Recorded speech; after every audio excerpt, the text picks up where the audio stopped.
Hey everyone, it's the Canadian Libertarian. Today we're having an interview with another fellow Canadian liberty lover who too is really concerned about this new gun legislation that the Liberals are introducing. As far as I'm concerned, they're just being political opportunists and using some of the situations, some of the shootings that has happened down south as a means to implement more restrictive gun laws towards the Canadian people and use that as a pretense of benevolence. Meanwhile, what they're really doing is hindering and impeding on Canadians' natural, inalienable right to possess guns or any means of defense. Because this is another thing that I hear a lot of people talk about.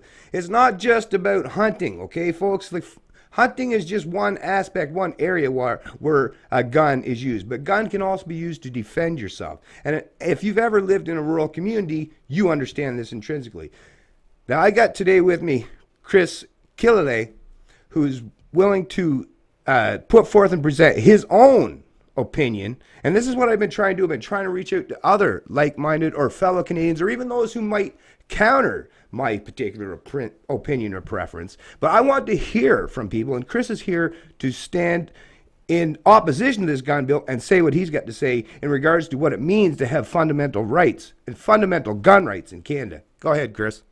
Well, I've been reading the bill. I've been listening to different sides of the story, and as far as I'm concerned, if we are free human beings on this planet, we have a right to defend ourselves in whatever means possible. Our greatest enemy, in my opinion right now, is our government, our governments. I have to say that in plural because they're having major issues in the States, and it's flooding over here into Canada. I do not understand this gun violence thing. It is violence. When these things occur, are they actually happening? I have to question, are they really happening? Are they staged? Are they false flags? To introduce all these new gun laws. Now, I would assume, too, there is a lot of people that are mentally unstable. And to me, it's more of a mental health issue than it is a gun issue, because I could have a gun sitting in the corner, I could have a magazine fully loaded, ready to go, and it sits there. It does nothing. It's a tool to defend oneself. It's something to use to go hunting, or if you're a sport shooter, it's to go sport shooting. But the weapon itself does nothing. It does absolutely nothing. It just sits there. Now, with the tightening up of these the gun laws, and as I'm reading here, it says about different weapons. The AR-15 is the big one. They keep talking about the AR-15 because it looks scary. I would say people that I don't even know. I mean, but they're beautiful to me, but they're not as powerful as a hunting rifle. They're just it's the false narrative that it's an assault weapon or rifle, and it's just, to me, and I'm gonna just have to say, basically they're taking your human right away to defend yourself. That's it. And any of these gun laws and whatever, they're trying to disarm people. That's all they're doing, is trying to disarm people. And as we can see with government legislation and everything else, we don't live in a free country. We haven't lived in a free country for a long time. And people need to wake up to this, because the government is slowly but surely tightening the noose around our necks. And if you don't have a weapon, when, the state comes a-calling to your door, to defend yourself and your family, what's going to happen next? And that's what scares me the most. We got to do something about it. Yeah, well, I'll tell you, when it comes to that stuff, what I want to point out first and foremost, before we even delve into this, is we have now, I recognize as a philosophical libertarian that words written on parchment or paper are basically meaningless unless you have the willingness, the capacity, and the courage to stand firm and defend those rights. Just like if you are a parent in a household, if you have rules, right, and you want to restrict people from, maybe stealing from your farm implements, or people that want to go into your backyard and maybe steal some of your vegetation if you're a farmer, or maybe people that want to steal some of your equipment or anything else, or enter in your home and maybe take some of your personal possessions. The only means, your words, just like anything written on parchment or paper as far as rights, they're basically meaningless when you're talking about a criminal act. The only thing that matters is your capacity, is your ability to defend yourself.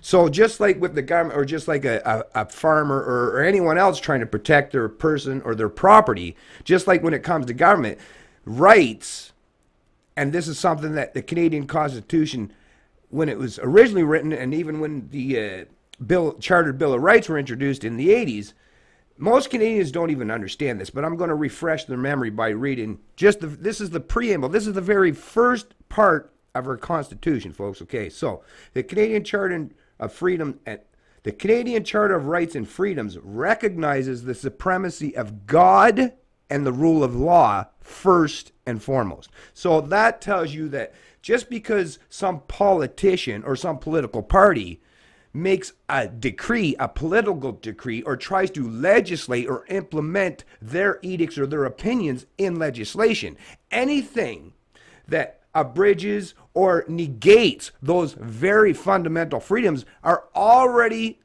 should already be understood intrinsically. If you're taught, if you're educated properly as a Canadian, which we're not, but you should understand intrinsically that just because some politician or political party, or in the past, if you go to the old world Europe, kings or queens or anyone else, just because some political or some central planning ruler, someone that decrees that they are now your rightful ruler, which we know that that's an impossibility. No human being has an actual rightful ruler or owner. That just makes you a slave or a subject or a serf, and we've already gotten past that. We've been 200 years now that we should at least understand that there's no such thing as human ownership. So to understand what fundamental freedoms mean is to suggest that even if, like the Trudeau Liberals today, they want to write these new gun laws, they want to introduce this legislation, well, a true free and democratic society understands that, well, these laws that are written are basically meaningless. They mean nothing. And whether they want to ask some of their enforcers, so whether it's the police or the military, to enforce these political decrees, most of them, if you're a policeman or policewoman or anyone in the military, you should understand intrinsically and instinctively, just by the sheer fact that you better know at least the very foundation of the laws in Canada, which is what I just said, which is the Charter of Rights and Freedoms. If you understand that, then you know that there is no such thing as your political masters being able to write any decrees or any legislation to deny Canadians their natural rights. And for any human to exist in any free society, any pretense of a free society, the number one thing you need, well, there's two things you need, is freedom of speech, and the other thing with that is your freedom to defend yourself. Because without your freedom to defend yourself, like Chris is saying, whether it's from, political actors or criminals or external threats or entities, without your capacity, without your ability, without your willingness to defend yourself, all the other freedoms that you hear or read about, they don't mean anything if you're unwilling to defend them. So no government, they might try to threaten you, they might try to use fear and intimidation to deny or negate your rights, but it's upon you, it's incumbent upon each and every Canadian to have the courage and the conviction to say, you know what, my rights and the rights of my fellow Canadians matter so much that I am willing to stand firm in my convictions and defend those rights. Now go ahead, Chris. Okay, well, no, to me, whether I'm a Canadian, American, I'm Irish, doesn't matter. I'm a human being, and everybody is equal under the eyes of God. And as far as I'm concerned, anybody that tells me that I can't do this or I can't do that, they're my enemy. As long as my actions, like, and that's the thing, like, as long as your actions, how do I want to put this? As long as you're not aggressing As or long, using violence or force against someone else, then you Yeah. should be free to do as you please. Yeah, I should be free to do as I please. Now, people have come to me and asked me, so, you know, we live in the Wild West. I'm saying, no, we don't live in the Wild West. What I'm saying is we should have, if you want to go and purchase a firearm, okay, you should, it should be mandatory to go for a psychological evaluation. Simple as that. You go for a psychological evaluation. They do a background check in your criminal record. If they don't see anything within the last 5 years, you're good to go. And as far as I'm concerned, when it comes to prohibiting certain kind of firearms, such as handguns or, you know, AR-15s or whatever it may be, that shouldn't matter. It shouldn't matter whether it's a handgun, AR-15, you know, even a 50 caliber sniper rifle. I look at it like this. Your enemy, whoever it could be, they might have the handgun, the AR-15. They might have, you know, the 50 caliber. You should be able to meet that threat equally. As a human being, you should have that right and that capacity to do so.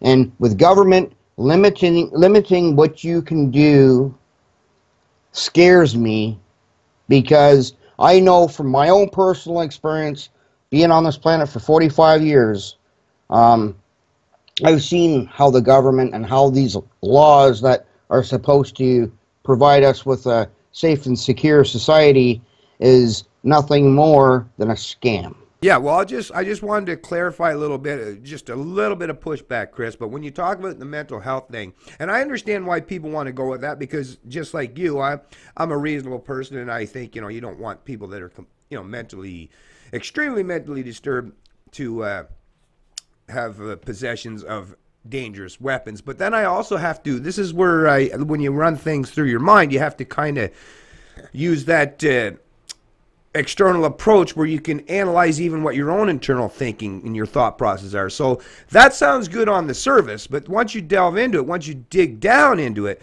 then I think what that would actually ultimately entail, it would cause a lot of our men and women in the military, or even some police officers, I think what that would do would, and I'm not defending either or, but I'm just saying there would be a lot of people that would be negatively affected.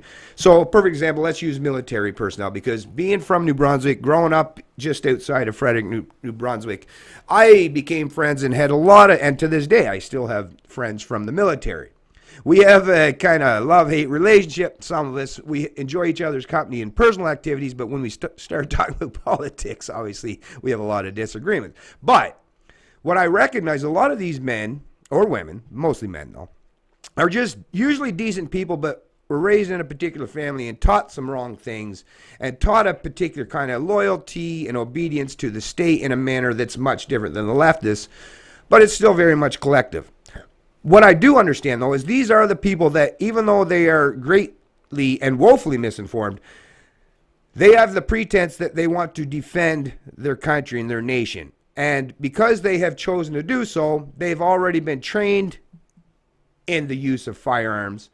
And some of them may even have PTSD as a result of maybe some of their introductions to foreign conflicts. Maybe they did a couple tours in Afghanistan, or who knows, maybe Kosovo. I know a few of them that back in the 90s that did some tours. But the point is, if we use the mental health issue, then you would be affecting a lot of people that are actually decent people and have had to deal with some mental issues from past consequences of some of these deployments they had, but they're not potential dangers or threat to the domestic population. They just have had some mental issues. So I think if you created this atmosphere where you now have to have some kind of mental diagnosis before you're allowed to own a weapon, I think a lot of people that are already well trained and know how to use weapons would now be restricted from doing so. So I'm not even a fan of that. My thing is what I've always done. My goal in life and this is what it means to be a libertarian, is if the person, I mean, as with everything, just with a license, if the person, has not got a history of violence, because in Canada, the way the laws are already written, if you have a history of violence, and you've been actually gone through the court system and been penalized for a history of violence, the judge will usually restrict you, and it'll be written on your court papers, you'll be restricted from owning a firearm. So there's already legislation in place to deal with people that have predominantly a history of, or a background of criminal activity. So, like I said, there's already laws and legislation to deal with those bad actors or those potential threats. My thing is this constant creeping, this constant moving of the goalposts, where you're now starting to restrict people just on the basis of, maybe they have to, like I say, maybe they have to take PTSD pills. Maybe someone has had other issues. Maybe they've gone through really traumatic history. Maybe a close family member died. Maybe they had to use some prescription drugs to deal with that. And I don't want to restrict or infringe on those people's rights just by the sheer fact that they might have had some past mental health issues. Once again, we got to get back to using common sense here. And the common sense is, if a person has a history of violent crime, they will already be entered into a criminal database. It won't have nothing to do with, you won't have to create a registry. You don't have to create any new legislation. You don't have to create any new lists of gun owners. All you have to do is because I will accept in Canada, because we don't have the culture of the US as far as gun culture. So why I do accept in Canada, there are these limitations as far as a background check. Now, like I say, if there's been a background check done and you have a serious criminal history and you've been prone to be a violent person, I would think there should be some obstacles you may have to overcome to prove that you are going to be okay with owning a weapon or a firearm. Now, culturally, I would like to get to the point where some point in time in the future, we're like Americans, where you just understand, actually what Canada used to be even 100 years ago. I grew up I'm not even that old. I'm not much older than you, Chris. I'm 47, but I'll tell you, growing up in my rural parts of New Brunswick, everybody owned gun, and parents, and whether people consider this legal or illegal, but people took their kids out, that were maybe 8, 9, 10 years old, and shooting and training them when they were very young. Now, some people today would look at that as, oh, that's terrible. But you know what? These people that were trained from very early ages and were given firearms by their parents or their grandparents, none of them that I've ever heard of, you don't hear none of these reports where these people have now turned into violent criminals. It's the people that are in the inner cities. In reality, in Canada, what we're talking about today, when we're talking about violent crimes, it is not your typical rural gun owners or your long gun owners or those that want to do shooting, like practice shooting or skeet shooting, or that just want to go hunting. The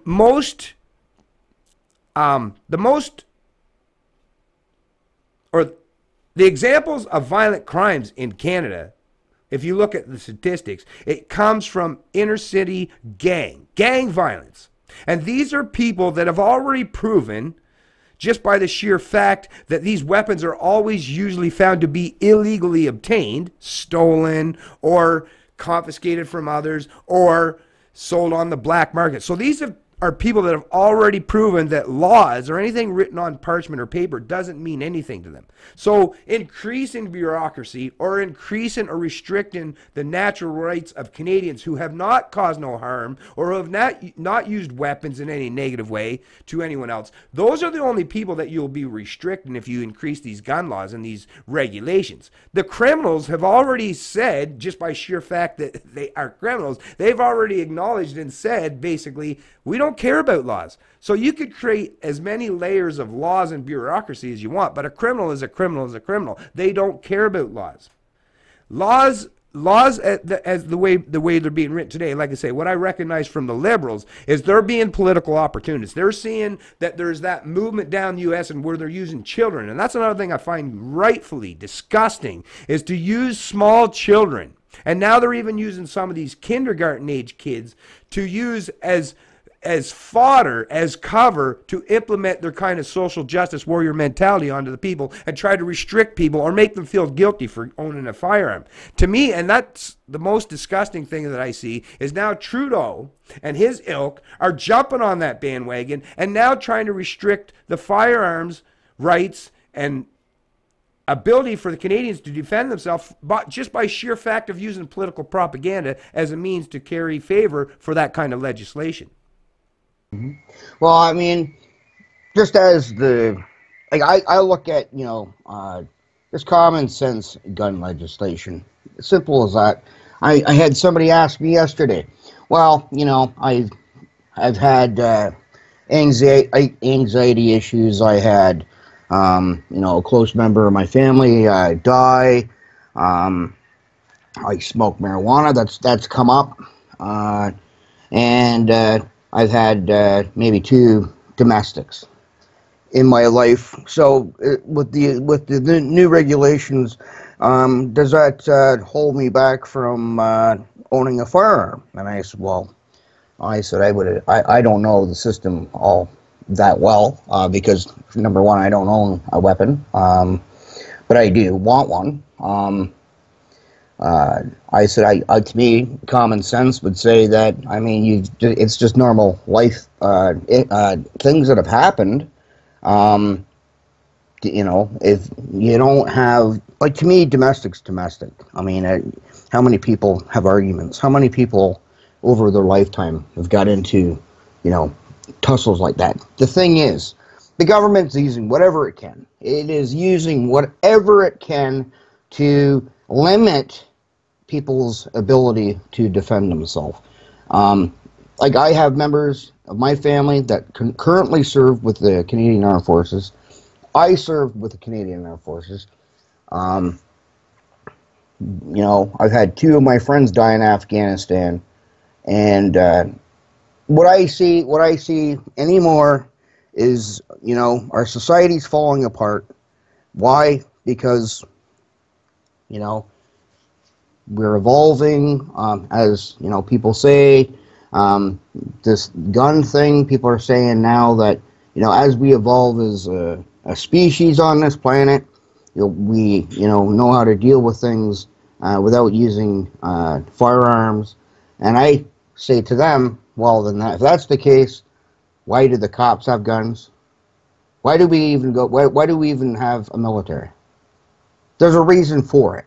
There's somebody, an individual, a group, a government that's always going to be, wanting to take from somebody, wanting to act violent towards somebody. And because that is just human nature, which is never going to go away, that's why you need a weapon. Yeah.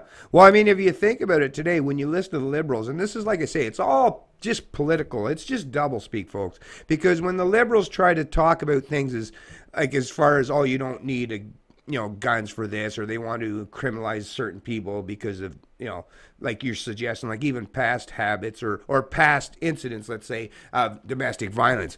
Well, obviously, if it was something involved with just maybe physical confrontation, well, what the hell does that have to do with a weapon? If a person is going to snap and do something that is immoral or evil in nature, whether they have a car, a gun, an axe, a knife, a person that wants to do harm or carry out an evil act, they'll find whatever instrument is close by, and it doesn't require much. Human beings, we're quite vulnerable to even just something as simple as your tire iron or a golf club. I mean, human beings, you can kill a human being with many tools and many implementations.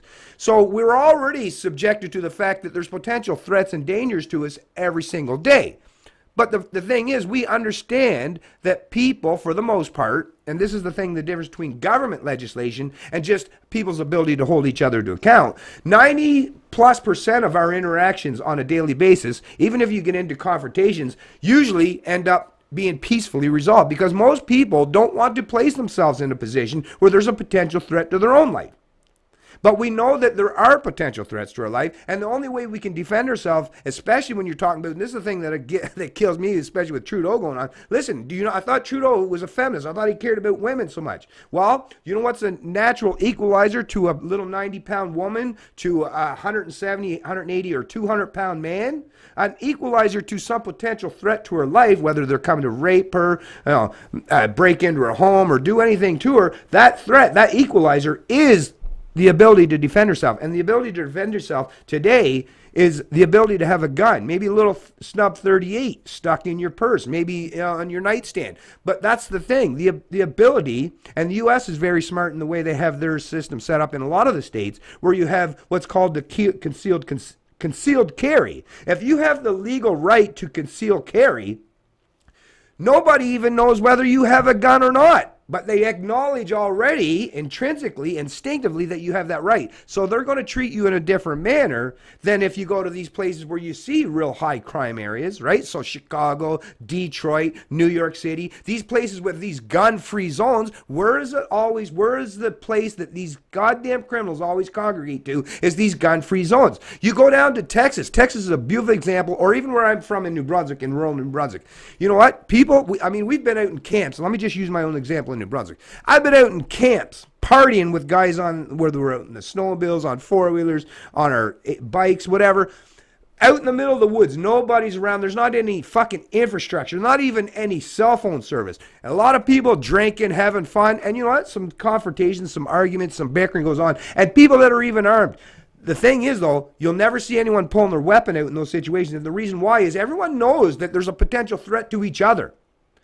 No, you know, that's what helps hold everyone to account, is when everyone recognizes that everyone else in that room can be a potential threat as well, all of a sudden we learn to treat each other with a little more dignity and a little more respect. Now, if you went into a place like some of these shooters where you realize everybody's disarmed, well then, of course, that's where the criminal element, that's where the criminal mind recognizes they don't want to go into potentially dangerous situations. They want to go in and cause as much harm and death and devastation and destruction as they can. So they go to these places where these leftards, these libtards, these fucking Trudopes, these morons that want to disarm the population, well, all you're doing is create another area, another realm where you have victim culture. But that seems to be something that Trudeau is all about. He loves creating fucking victims. And there's one thing I can't stand about anybody, and I come from a very poor background. Like I said, I grew up in poverty that a lot of people wouldn't even fucking understand. My dad we didn't have indoor plumbing. I didn't even know oh, you mean you can actually go flush these fucking toilet things? I mean, I had outhouse and I had to go across what was called the lane to pump my water if you wanted to do the dishes or anything. So I understand poverty, but even I would never play this victim mentality card, because I recognize, no, if you play into that game of victim mentality, that victim culture, then you are literally creating victims. And I would never want Canadians or anyone else to think of themselves as victims. So instead of listening to these fucking Trudeau, these anti-gun types, that Trudeau, and I guess what we're hearing today now, he's supposedly said he had a gun back in the day, or he was all about firearms, but now we're hearing that maybe he was fucking bullshitting, which of course that makes sense. The guy's such a lying piece of shit to start with. But Trudeau you won't see Trudeau going anywhere all around the world. He has all these, he has security personnel. He has people to protect him. But yet he wants the Canadian people to not be able to protect themselves. Why, Trudeau? Why do you want people to be helpless? Why do you want the Canadian people to be helpless to defend themselves? And it's not just a matter of these criminals, some of these inner city gangs, but now we're seeing even the creep into the rural communities, where you're getting some of these crime rates where people are going on to people's property and taking their hard work. And people say, like, oh, as far as oh, well, it's just possession, it's just property. What I want to point out to people, when you say anything like that, it's telling me you don't understand economics, and you don't understand what labor entails. Because a person that has bought, let's say you got a farm implementation that costs $20,000, that person might have had to work 4 or 5 months of the year to be able to pay, or maybe longer to pay for that. So if someone steals it and they don't get any reparation, if it's not returned to them, that's like that person worked for 4 or 5 months of the year for free. So that's, you're asking these people to just accept the fact that they should be slaves because someone else should have the capacity to go and take what's not theirs. And now I'm not suggesting the person, I'm all about being reasonable as far as your approach to dealing with criminals. Escalation, no, but dealing with a situation, whatever the threats presented to you. Now, if the person is, if you run out with your gun and that person puts down the property they're trying to steal from you, of course you're not going to shoot them. The whole point of having a weapon is not just to defend yourself as a direct threat, but as a means to be that direct threat. I don't want to kill someone just because they stole someone, but I want to be able to at least threaten them that if you take one that's rightfully mine, you're going to suffer a consequence. Well, I mean, you could have, well, like you're saying about farms, okay? Somebody ends up stealing your property, like you could be working a whole season, and you require that equipment. And if that equipment's not there, you got to replace it at cost to you, and that digs into your profitability over a season. Your family now suffers. Your farm, your operation, it suffers. Now, I mean, we go on about the crime part of it, and 45 years of my life, I grew up in the hood, and a single parent home, low income, and I've spent my life without a firearm, and I've been fine. I've been fine. I don't see that kind of crime out there. I mean, yeah, I've been mugged once. That was only once. I went and took martial arts to defend myself, but even with that, I mean, with the police these days, I get charged a hell of a lot harder, and they go after me a lot harder than they would just a normal person. Now, with the firearms, like, I just don't understand. I know it's about they're going on about like people say about self-defense when it comes to criminals coming in on your property and all that kind of stuff. I sort of understand that, and I agree with what you're saying. If people have the idea, if they know that you have the right to conceal carry, and you might be packing, that's going to change their behavior. If you put a fair warning notice on your property, you entering this property without my prior consent, you will be met with a firearm. I'm sure that nobody's going to come walking on your property, number one. And if they do, then they're taking their chances. And then again, it's up to you. You could load a shotgun with something that's non-lethal. I mean, to deal with that threat. But being serving in the military, spending a lot of time reading about the bigger picture of it all, when it comes to government, the reason in the United States, why it's in the Constitution, and it's to defend yourself from enemies, foreign and domestic. And they meant the government itself, a tyrannical government. And I'm seeing nowadays, our government is becoming tyrannical. And it's not just one party. It's not just the fucking liberals. It's the conservatives. They do it through their legislation. As long as people are going to work and paying their mortgage and their car payments and going on vacation, they don't really give it too much mind, And everybody should be shaking in their boots right now. I mean, when they start censoring the internet, and they're doing it, as we just heard with YouTube, going to be banning any kind of video in regards to guns. It is censorship. It doesn't matter if they're banning it because of videos of maybe unpopular political views. It's censorship. They're censoring things. If we live in a free society and we have free speech, you should be able to say what you want. As long as you're not threatening people or anything like that, you should have that ability. And as far as I'm concerned, when it comes to guns, it should be a very simple process. Take common sense. When it comes to licensing people, if you have a major history of violence, and you're on medication, like some serious medication that could cause you to have like major mood swings and stuff like that, I think they should have a board set up that's independent from government, that sits down, doctors and everything else, with maybe some law enforcement, and they talk about whether, he should be granted the opportunity to have a weapon. It's simple as that. Now, again, like you said, criminals are going to be criminals. They don't care about laws. That don't mean nothing to them. And that's the truth.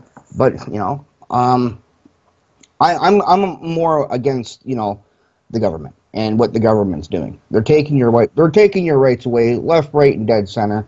You don't have a right to this. You don't have a right to that. You got to go and, it is fucking ridiculous. It is so ridiculous. It is scary. It is scary where we're heading.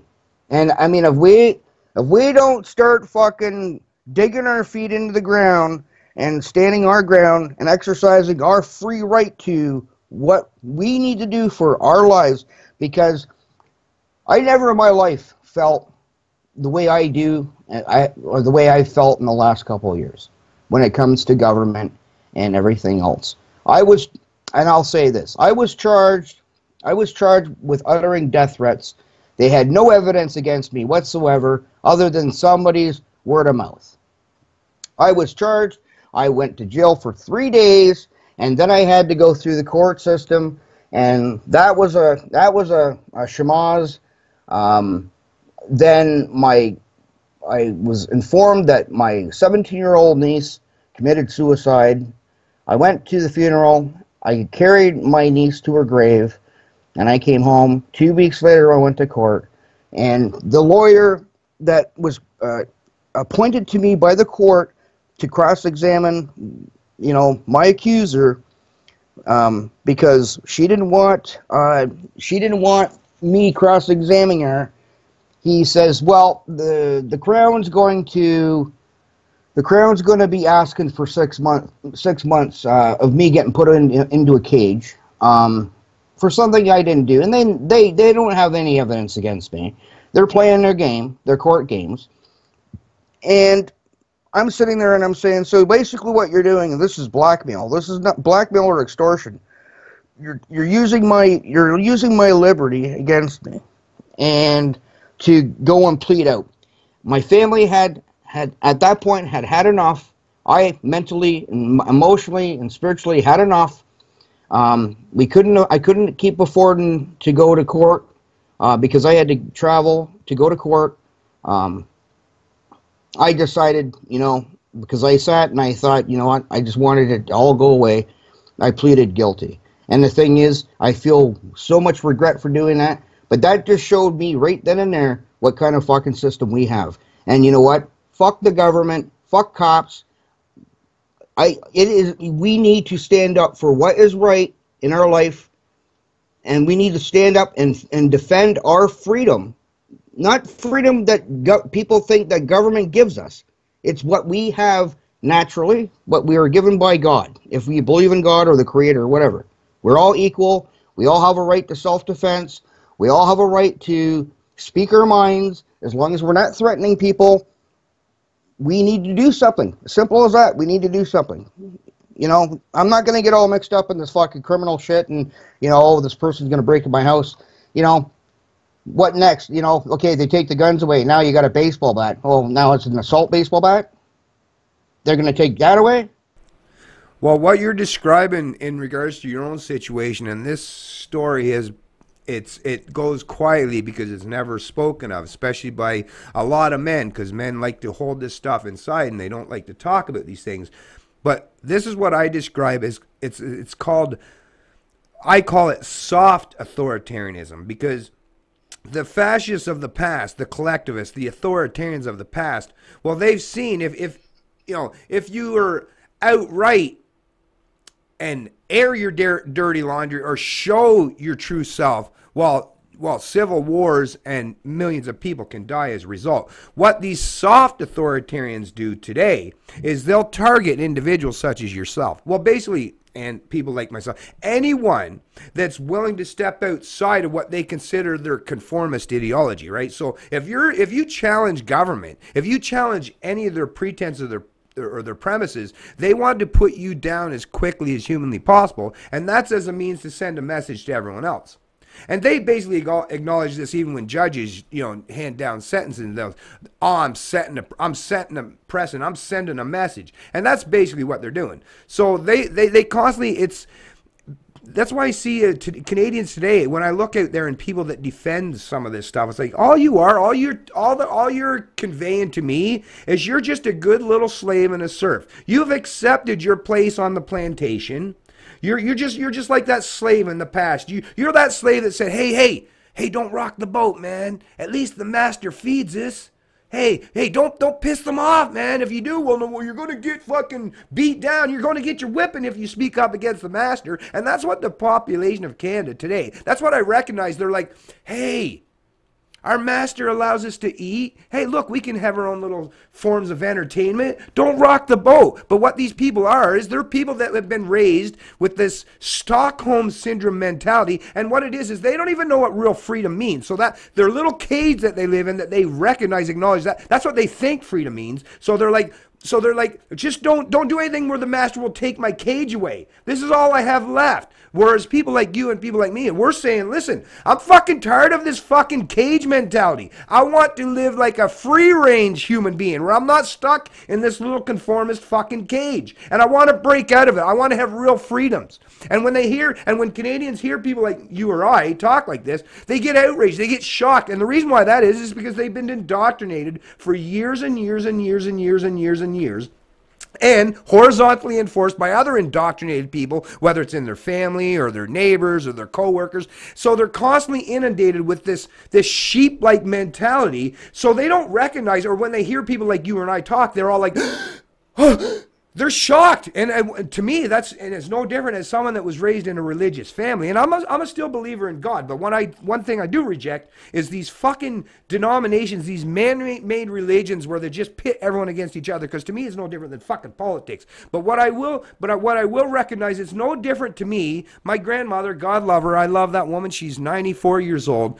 But to me, talking to a statist is no different than talking to my grandmother that is so enamored and so entrenched in the biblical stories that she takes everything at face value. And to try to tell her that, maybe it wasn't possible that, maybe Noah had two animals of every fucking kind on this one ship, but because it was written by an authority, she believes it wholeheartedly, just like people that believe in politics and the religion of the state. They believe and they take everything that's told to them by their political masters or those that in the education system that carry out the same edicts and say the same bullshit. They believe that as if it's religious ideology. And this is what part that bothers me, is nobody's using their critical thinking skills. Well, I shouldn't say nobody. There are some of us out here that are using their critical thinking skills. And I've had to break through, what bothers me most is I've had to break through multiple paradigms in my life. Like I say, I was raised in a very religious family. And even though I still retain my belief, I want to believe that there is something, that there's a creator. I want to believe that, even though I don't necessarily, I would never reject any aspect of science for it. But what I do like to believe, I think it's maybe a romanticized ideal I've built up, and a lot of us do, where there's got to be something greater than the culmination of just what it is to be human. I think there's got to be something greater than that, especially when you look out. I'm into astronomy and stuff, dude. When you look out there's to me, there's got to be something. But I'm not ever going to let this belief in God or a belief in a central plan or a government overrule or override my natural tendency, my natural ability to want to escape any fucking dogma or ideology that's going to close off my mind. My mind is, I want my mind to be as free as humanly possible. And the only way that can happen is for me to be able to have the ability to speak out. And this is what I do. And this is why I'm taking full advantage that I live in the information age today. I'm taking it until they take my fucking ability to speak out. I'm going to do it forever, because who knows how many people. I mean, I'm sure I've already maybe helped a few people in Canada, but I want, and maybe other people around the world, but I want to be able to say what I've got to say so that other people are not constantly stuck in this fucking mental loop where you just have to keep reciting and regurgitating political talking points from these people. I don't care if they're from the left or the right. I want people to start thinking critically about these things. You know, if you want to be a free human being, you have to accept freedom comes with responsibility. And that responsibility requires that you have the capacity to hold bad actors to account. And the most bad actors in the society today, and every one of us would have to recognize this, if you went to every person from fucking British Columbia to goddamn Newfoundland, everyone would say, how many times have you been harmed or hindered by a private individual?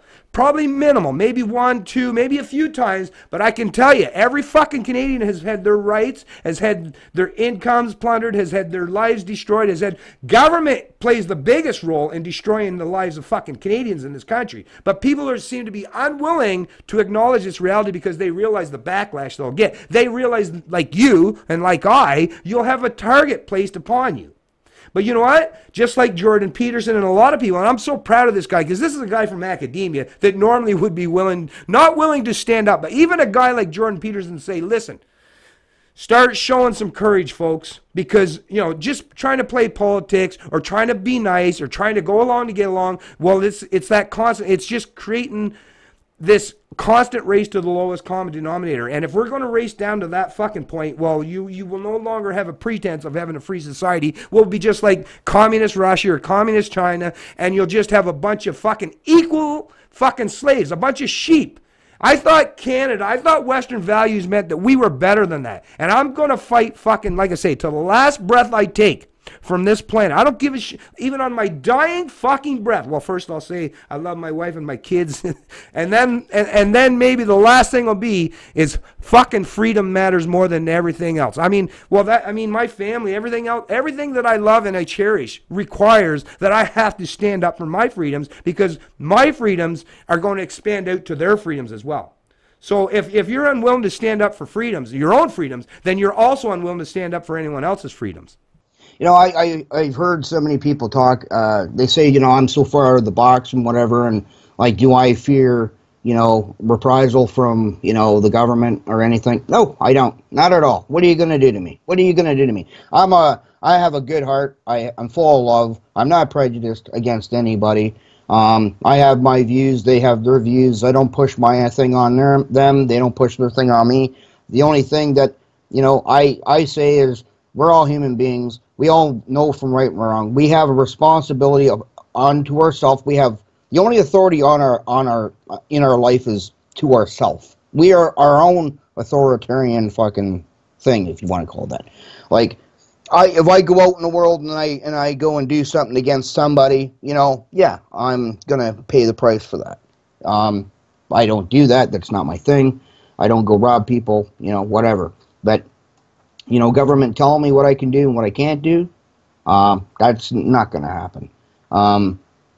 When it comes to guns, you know, that's a little bit different because, you know, if I went out and got a black market gun or whatever, now I'm running the risk of going to prison for a long time. I mean, there's limits. And that's why we're having this conversation, because we need to figure out a way to be able to get back to, you know, us being in control of our life, and being the masters in our own life. And that's what I want to see. I want to be able to, it's not that I want to go shoot anybody. I don't have any want nor need to go and shoot anybody. But I want to feel safe. And I want to feel safe not only from the criminals, but I want to feel safe from my own government. And when you get to that point in your life, you can't go back. I'll never go back to the person I used to be. You know, I see things the way I do nowadays. Like your income's being plundered, you're being told what you can do and what you can't do, getting pulled over just for the sake of, well, we ran your tag, and it could be anything. You know, we had cops give the excuse like, you know, we had a report of a suspicious vehicle. Well, how does my vehicle look suspicious to you? You know, random getting pulled over. I remember protesting in Brantford over temp agencies, and we were at it for about 4 days, and I seen the amount of people that were, you know, cheering us on. It was massive. We were on the most busiest part of Brantford, in Brantford, on Brant Ave, and I mean, it was. I mean, the feeling I got was like, wow, man, like people are holding so much back, and they're because they're afraid, and it's that thing of it's a generational thing, you know. Oh, don't question the government, you know. Yeah, well, I mean that goes right to, and that's that soft authoritarianism, and that predominantly, and I mean I'll just point this out now. I make exceptions to the rule, and I'll point out there are caveats, and there are definitely outliers. But the baby boomer generation, which would be my parents, and I would imagine people, your parents as well, is they really, and I remember even fucking growing up to this day, it's like the politics of today, and because they've been in positions of authority for so long, it is a direct representation of that soft authoritarianism that they practiced even when they were raising us to a certain degree. I remember so many times hearing this shit, like let's say you gotten into some scuffle or something with kid on the playground or something at school. Well, you come home, and whether it was the principal, or no, you might not even got home, might have even been the principal that was whooping your fucking hands or your ass, or maybe it was the preacher from your local church that was somehow allowed to whoop your ass, or when you get home to your parents, and while your mother or your whatever is fucking, you know, whipping you with the spoon or the rubber strap, saying don't ever hit anyone, while they're fucking beating the fuck out of you. Like, that's that contradiction of term once again, where it's like they're trying to tell you that you should be this most moral, subservient person that never does anything wrong, while they're constantly, that's all they do seemingly on an ongoing basis, is go against the very principles and morals they pretend to espouse. And that's another example, even when you talk about economics now, with look at the fucking debts. They're trying to enslave future generations now, and these people are people that have grown up at the most ideal time, because their parents and their parents that come before them, the greatest generation or the silent generation that come out of World War I and World War II, they had a lot of guilt, so they let their baby boomer children, you know, have a lot of freedoms that they didn't have because they had that guilt, like I said. So they said, well, I want to give my kids the kind of freedoms that I didn't have. But you know what? These fucking entitled boomers, they took all those freedoms and they kept them all themselves, and they've now spent the better part of 3 or 4 decades making sure that those freedoms are only for certain, and not just all boomers, but especially if you're a boomer that's a conformist. So if you work for the government or any of these fucking dipshits, if you're a boomer from the private sector, well, I have a perfect example of that in my own family. I've got half of my parents, like I have my mother, and she has 4 sisters and a brother. Her and my uncle Bennett, which is who I'm named after, the only 2 that worked in the private sector, both are living poor as motherfuckers, like, and still having to struggle every day of their life to survive. But yeah, my other 4 aunts that worked for the government all retired at 55, all with these gold-plated pensions. But who's paying for it? It's my mother, it's my uncle, it's all these other people in the private sector. So there's such a blatant discrepancy and hypocrisy from, yeah, it is generational. But like I say, it's that concept, that soft authoritarianism. And they even carry that out into the political realm. Look at today. Now, Trudeau, he's not from the baby boomer generation, but he's catering and going along with that kind of mentality, that kind of playing that political game.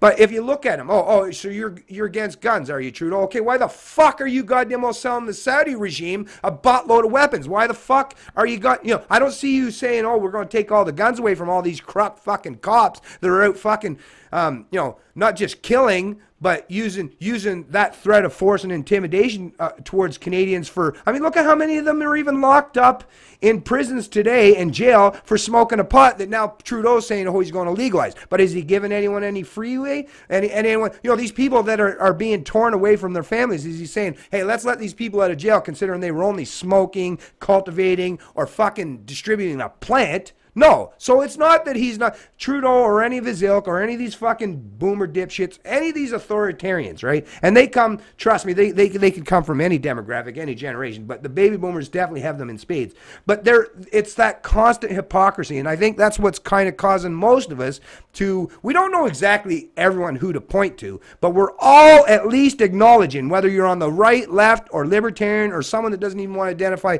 with any political parties, we're all recognizing that there's a massive amount of discrepancy and hypocrisy here. Not everyone's being held to account. It's only this selective enforcement. So yeah, like people like yourself or like Jordan Peterson. Look at Jordan Peterson. They're treating him, then they talk about him like he's an alt-righter and he's this fucking, I mean, come on. This is just, like I said, all I've seen, and especially in the last few years, is if you're willing to speak truth to reason, if you're willing to challenge the pretense of government authority, you now all of a sudden have become just like, I guess, under the communist regimes of China or Russia or under fucking Hitler or Mussolini.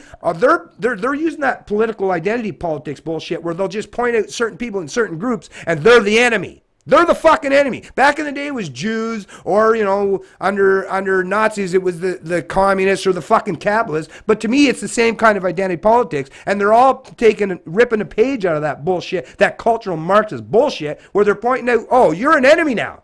You're a fucking enemy by sheer fact. Maybe you got white skin, maybe you're fucking male, and that's another thing. Like you were saying, I think you said you're Irish, right? Yes. Well, I was born here.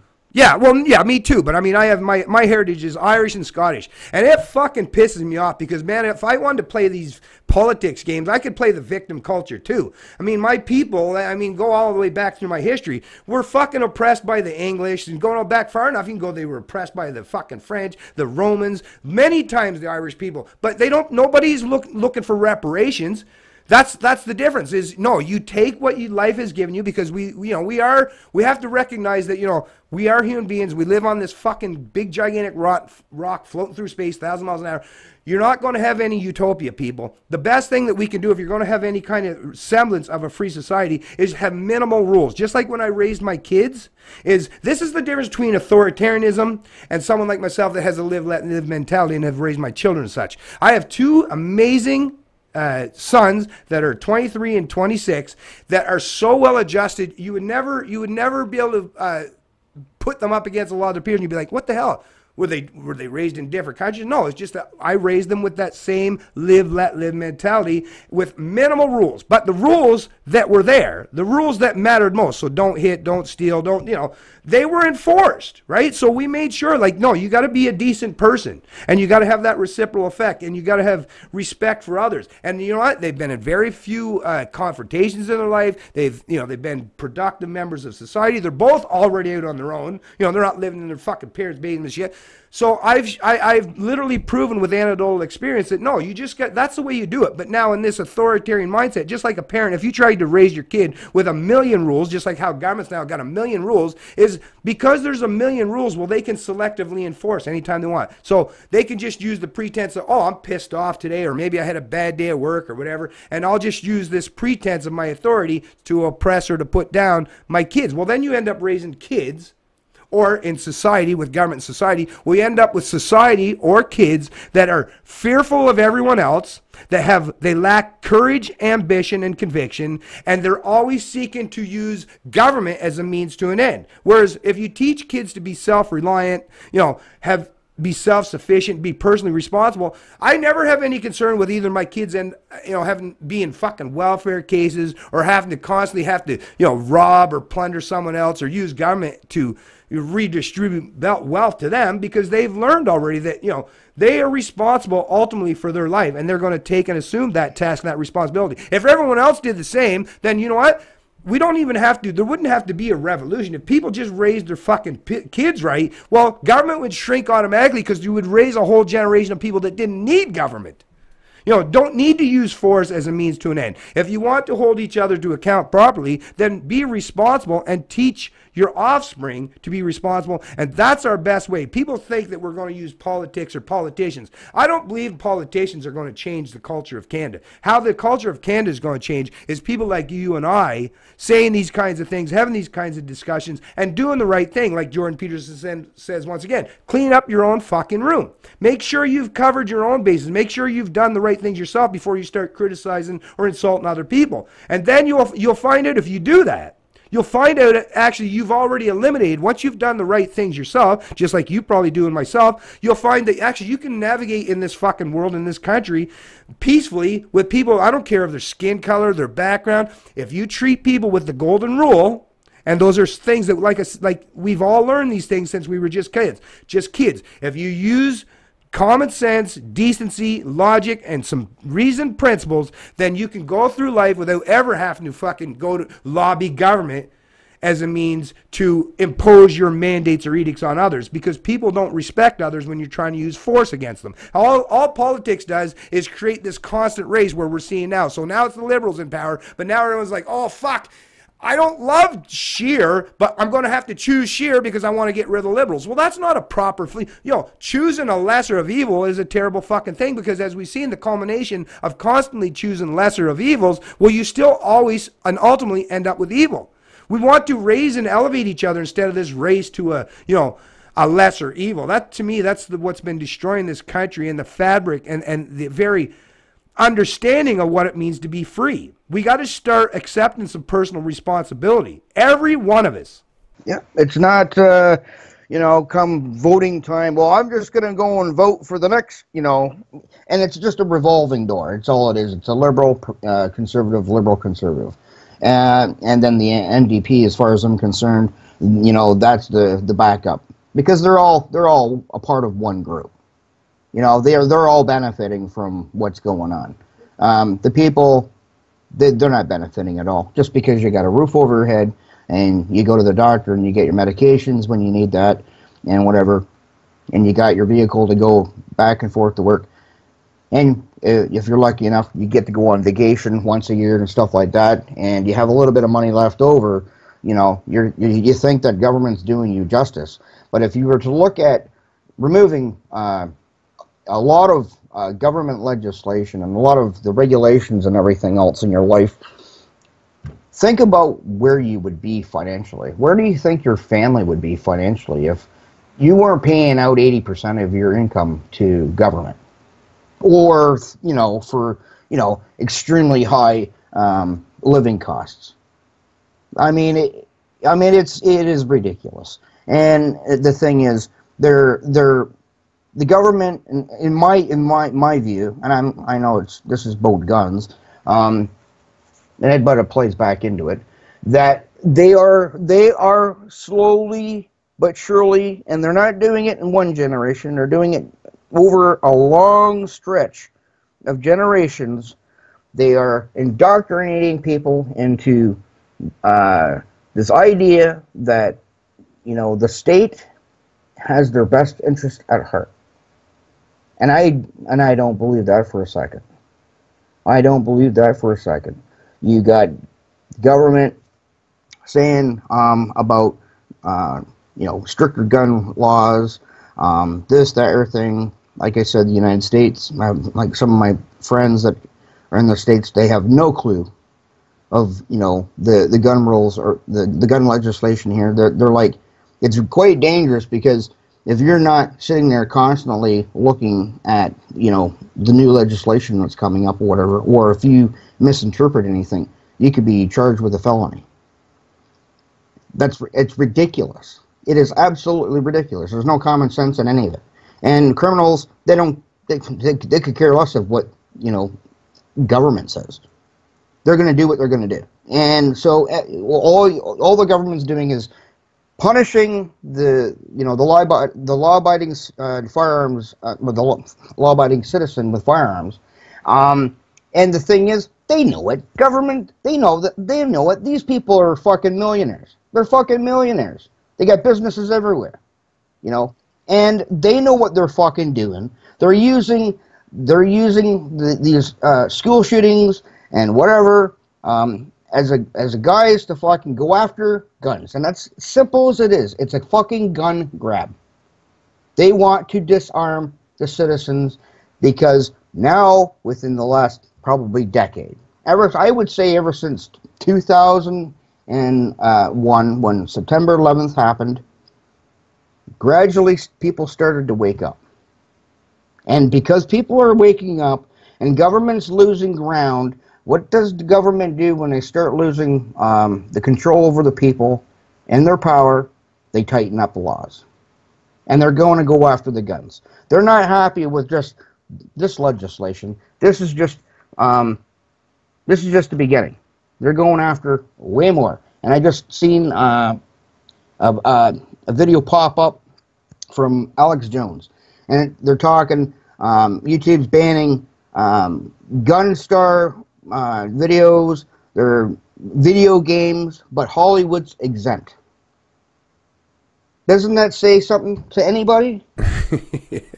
Well, you know, that's the thing with ideological zealots. They always seek to create a culture of conformity. You know, they want to use that one size fits all because that's the best way for them to rule over the population, is to, you know, create a population of sheep, and then you need very minimal as far as shepherds if you can create a culture of sheep, because as we've all seen, there is a sheep only requires one sheepdog or one shepherd to lead them.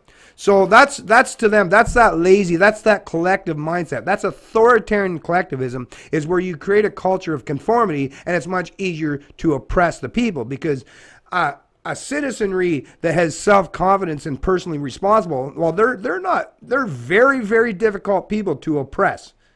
That's why the Americans, even though they've tried so many times, the American political pundit class and ruling class, they've tried time and time again to use these political opportunities, you know, these school shootings and these emotional based rhetoric that they put on through the established media. They've used that time again to try to restrict the American gun rights, but because their culture, because the psychology of the American people tells them that the minute somebody's trying to take away your rights, well, look what's happened. They've actually sold more guns. I think Obama, by his constant and continued attempts to restrict the gun rights in the U.S., has actually helped sell more guns during his 2 terms in office than I think in all the history of the United States.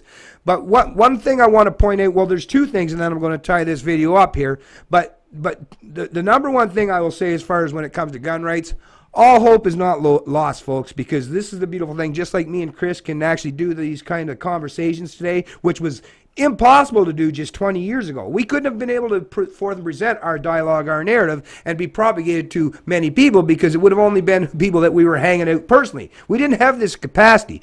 But just like now with the internet and the information age giving us the ability to converse with each other and to disperse and dispel our information, to ultimately, if it ever reaches that point, you can reach out to millions and billions of people ultimately. But on another thing with that, when it comes to governments and trying to restrict gun rights, well, we got a gentleman, a friend of mine from down in the U.S., his name, I don't know if you heard of him yet, Cody Wilson. He's the CEO, the owner of Defense Distributed. And what he has done, and what they've done, is you can write all the laws you want, folks, but 3D printers can now be bought for around $2,000, where you can start printing your own weapons. So governments can write as many mandates, legislation, edicts, or authoritarian laws and measures, but you're never going to, just like with the drug trade. The drug trade has always existed. Even during Prohibition, alcohol was always available. Just like if you go to the most maximum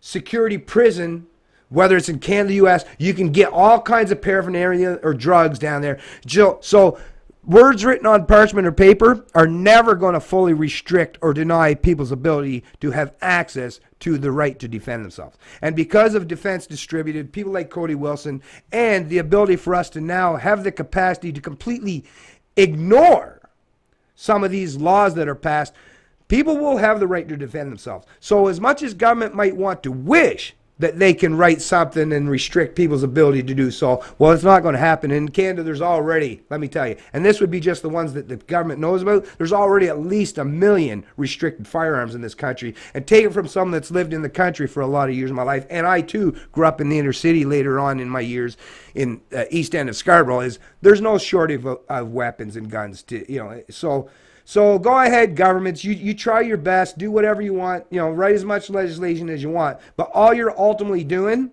is you're just casting a wider net. Now you're starting to. A lot of people that wouldn't have even gone against government are now standing up in opposition to it by the sheer fact that they're like, wait a minute.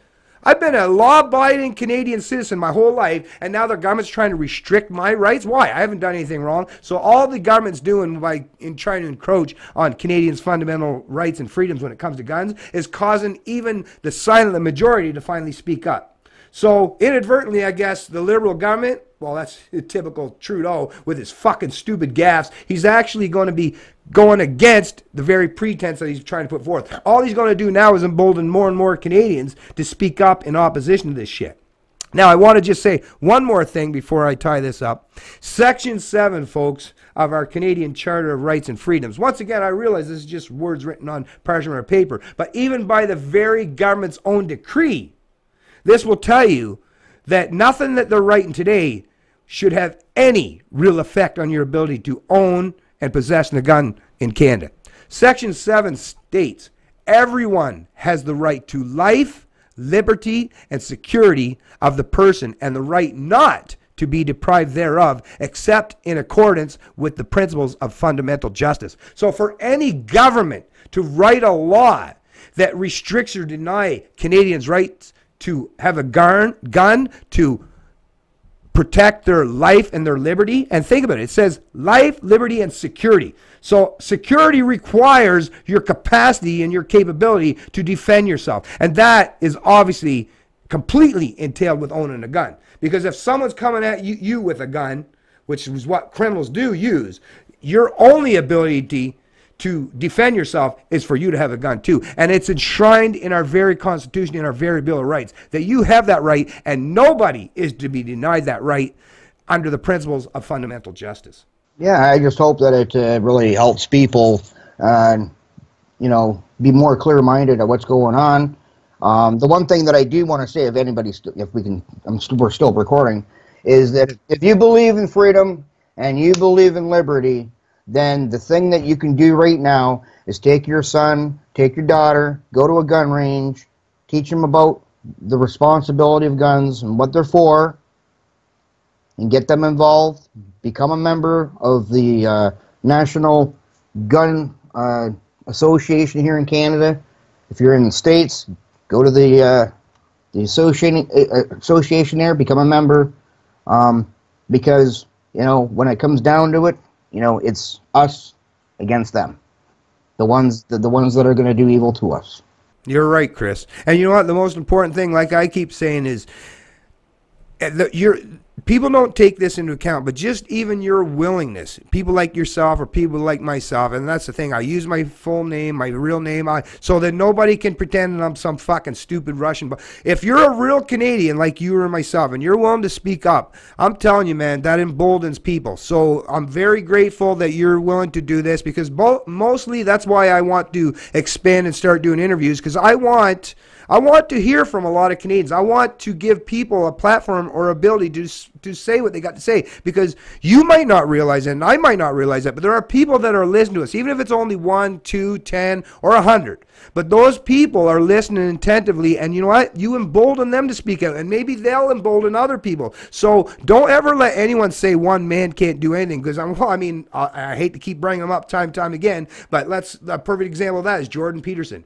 One man. People always say, oh, what can one man do? Well, look at what fucking Jordan, he's one man, but look, just by him having the ability to be on the main stage and have his voice being heard, well, people now, he's emboldened, I don't know how many thousands, maybe ultimately over enough time, maybe millions of Canadians to finally start to speak up. And if we can help expand upon that by doing it ourselves and helping people in our own inner circle, yeah, this is the best thing we could do. And by doing what we're doing it with the intellectual evolution. We're taking advantage of the information age instead of, taking up arms and trying to violently revolt against government. Because as we've seen in every time in history, violent revolutions, yeah, there might be some cost benefit at some point, but too many people are harmed and injured and killed during that whole consequence. We don't want violent revolution. We want intellectual evolution so that people will automatically recognize who the real enemies are, and you won't have to pick up any arms against them, because a few hundred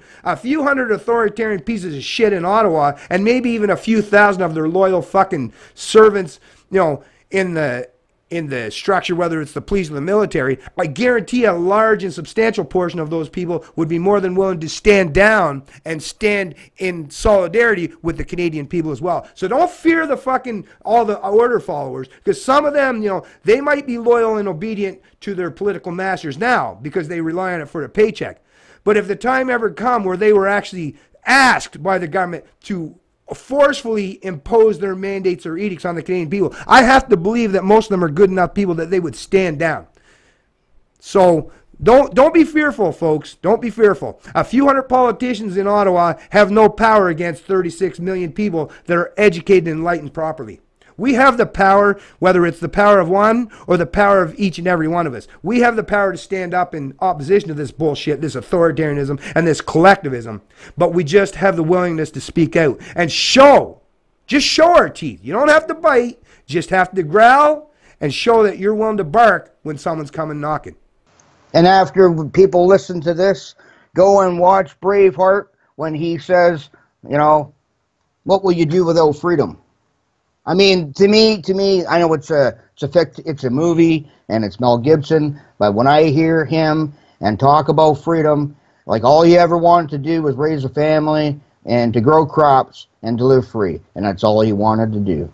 Oh yeah, well, Braveheart. Yeah, William Wallace was another perfect example of the archetype of someone that's standing up and fighting for freedom against the authority and the tyranny of the state. So hell yeah, of course, I love that, any movie. And I mean, the reason why these movies are popular is because, believe me, most people feel that deep down in their stomach, deep down in their psychology. People are the type of people that would want to stand in opposition to authoritarianism. The only difference is a lot of them lack the leadership, lack people like you or I in their lives to show them that, hey, I'll lead the way. I'll lead the way. I'll be the first one. I'll be the first one. I'll stand on the front lines. But I need you to stand in solidarity with me. Right on, Chris. All right, man. Well, I'm going to let you go, buddy. But listen, like I say, if you want to do this again sometime, just let me know. And we'll cover other topics if you want as well. Okay, no problem. Have a good day. All right, you too, man. Take it easy. Okay, yep. It's Canadian Libertarian, and I love liberty.